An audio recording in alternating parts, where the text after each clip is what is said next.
In 2015, Germany made global headlines when it opened its doors to over 1 million refugees and asylum seekers, mainly from Syria, Iraq, and Afghanistan. Germany accepted more than 1.3 million asylum seekers, with Syrians making up the largest group. Chancellor Angela Merkel declared, "Wir schaffen das, we can do this." While Germany's response was praised by human rights groups at the time, 10 years on, the decision is often referred to as a failed social experiment. Even those with left-wing views have been alarmed at Germany's decline in safety for families, particularly women and girls. The rapid large-scale arrival of people from vastly different cultural backgrounds led to serious challenges in integration as refugees struggled to adapt to Germany's rights for gays and women, gender roles, religious expression, nudity in public, and work culture. In the first year of the refugee crisis, Germany spent around €20 billion on accommodating and integrating the large number of asylum seekers who arrived in 2015. However, law enforcement has had difficulty keeping up with rising crime after their arrival, which has raised questions about what the next step should be. Let's discuss some of the cultural differences between Germany and the asylum seekers they took in from Syria, Iraq, and Afghanistan. Number 1. Work ethic and economic expectations. Germany has long been known for its strong work ethic, efficiency, education, and emphasis on long-term career planning. In contrast, many of the refugees came from conflict zones where day-to-day survival, not career progression, was the focus. Their approach to work was more short-term and survival-focused. Consequently, many Syrian refugees arrived with limited formal education, work experience, or literacy skills. Germany's leaders originally believed many of the refugees were educated and would work hard for their new host country. However, after taking in the refugees, they discovered that around 10% of Syrian refugees were completely illiterate in their own language. If a person has not learned to read and write in their own native language by adulthood, it's incredibly difficult to learn, and even more difficult for illiterate refugees to learn to read and write in German. This posed significant challenges for integration, education, and workforce training. It's almost impossible for illiterate refugees to find work in Western nations due to the nature of work in developed nations and our strict health and safety requirements. While some Syrian refugees do want to work, the path to stable employment in Germany has been extremely challenging. Government programs have helped refugees gain apprenticeships and training opportunities in sectors like logistics, hospitality, and caregiving. However, integration into the German workforce has been very slow, particularly for women who face different cultural expectations about their roles in society. In their home countries, women are not expected to work, and many refugee women feel it goes against their cultural beliefs to ask them to work.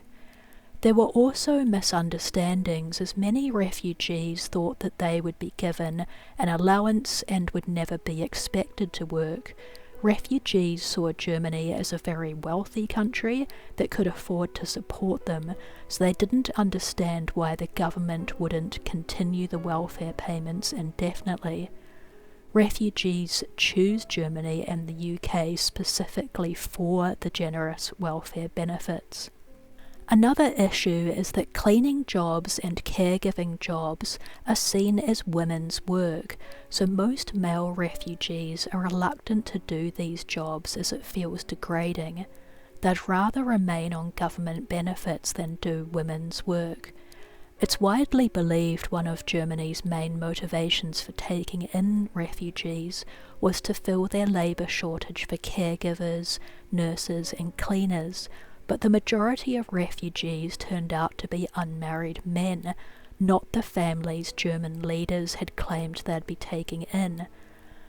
The fact that refugees are males who do not want to work as caregivers, nurses and cleaners has meant Germany's labour shortage remained unchanged after accepting the refugees. Number 2. Gender norms and public behaviour. A noticeable cultural contrast has been around gender roles and social behaviour. German society is highly liberal, with strong support for personal freedoms, gender equality, and LGBTQ+ rights, which includes gays kissing in public and even having sex in gay bars. Public nudity is legal and is very common in saunas, parks, and some swimming areas. As an Anglo-Saxon, I was quite shocked to see full frontal nudity as men sunbathed naked in parks in Germany. German culture is quite shocking for us, even though Anglo-Saxons were Germanic people who came from northern Germany and share the same Christian heritage.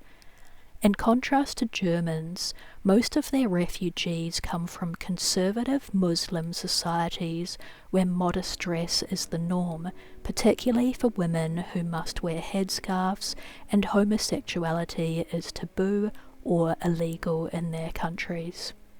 Women are expected to be accompanied by their husband or male relatives in public, which is why refugee men tend to harass and grope Western women who are out walking and jogging, as an unaccompanied woman is assumed to be unmarried and therefore fair game for a single man.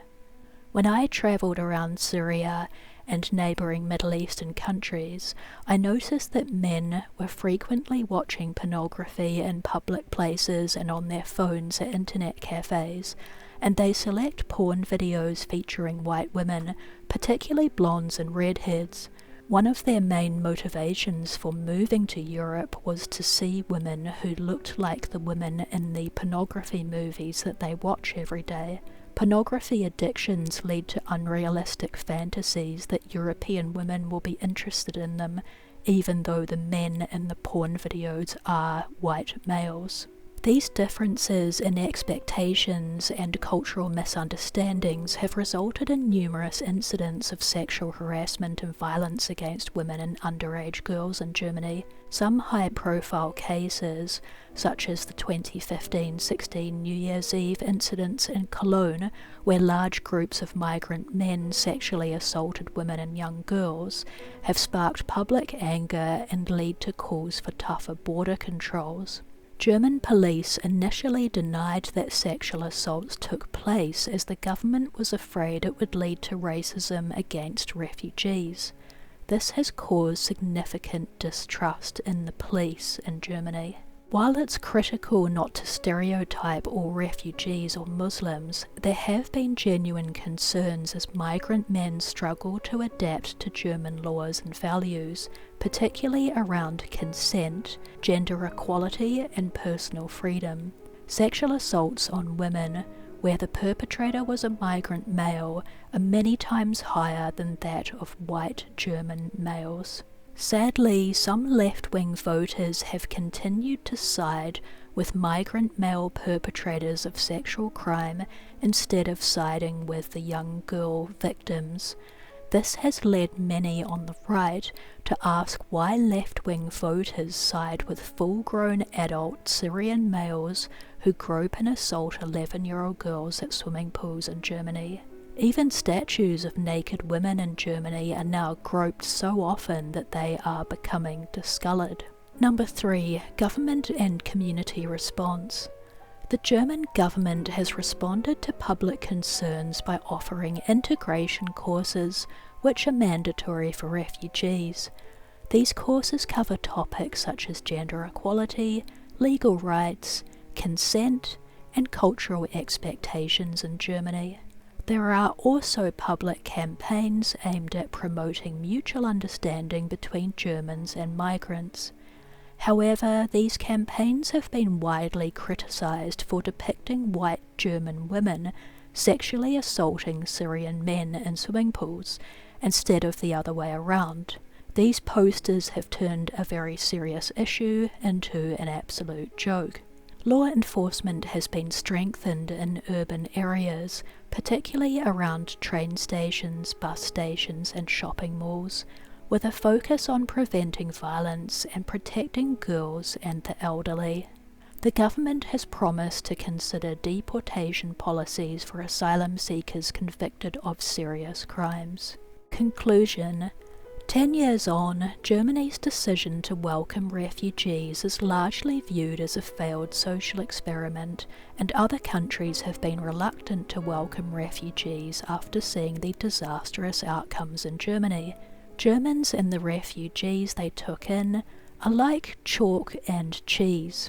I used to be a strong believer in left-wing values such as multiculturalism and welcoming refugee families fleeing war, but living in Germany proved to me that this is a fantasy, not a reality. The refugees are mostly men, not women and girls searching for gender equality. What's particularly sad is that thousands of young Germans are leaving Germany now that it's unsafe for women and girls, but these young couples who are leaving are the same ones who supported multiculturalism and welcomed refugees. After the social experiment failed, these people packed up and left. I do hope that Germany can sort out this mess and one day return to being a safe nation for families like it used to be. Stay strong, Germany.